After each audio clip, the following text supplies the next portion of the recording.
Robert F. Kennedy Jr. has thrown his support behind Donald Trump. There have been stories that have surfaced over the last day or so that his wife, Cheryl Hines, was involved in this, as the reports go, that she may have even met with Trump and her husband and gave some encouragement. I would say that Cheryl's reaction was the opposite of encouraging. On the night that President Trump was shot,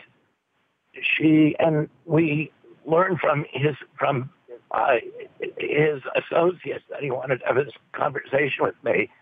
She urged me to do that, and she did that out of compassion. It was an emotional night for our country. It was an emotional night for everyone, and she made the right judgment. She did attend a subsequent meeting with President Trump. She attended that meeting mainly to make sure that there were no hasty decisions made at it. This has been a really difficult issue for Cheryl. This is the opposite of what she would want to do.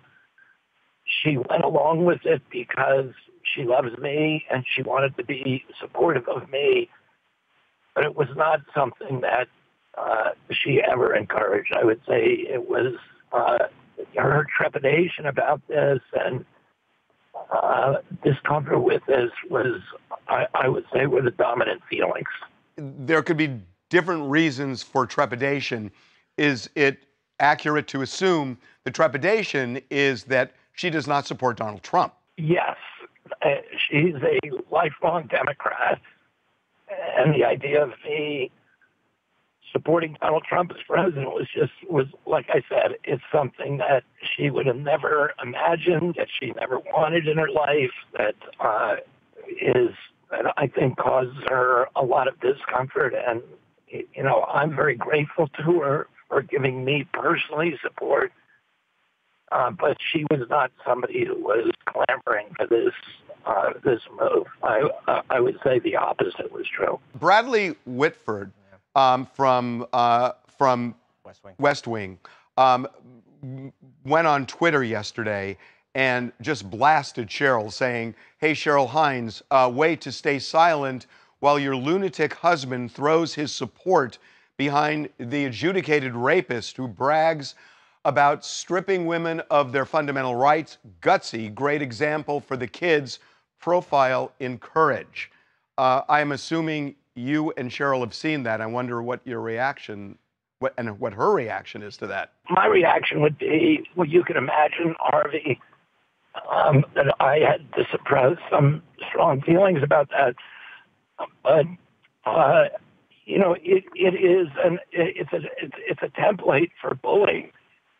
Here you have a guy, instead of challenging me, he's attacking my wife.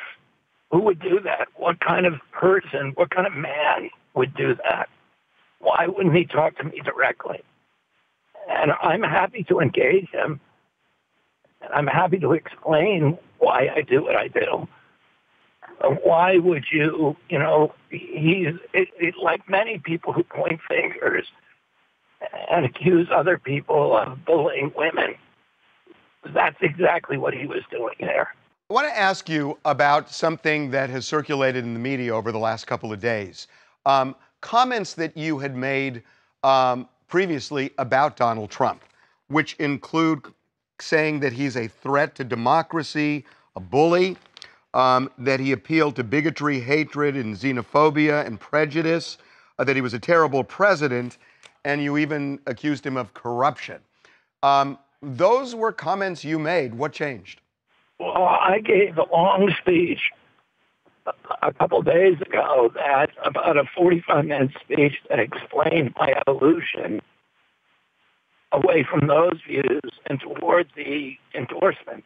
You don't have a lot of time here, and I'm happy to answer any questions about that, but it's not something that evolution is not something that I can distill or summarize in a minute.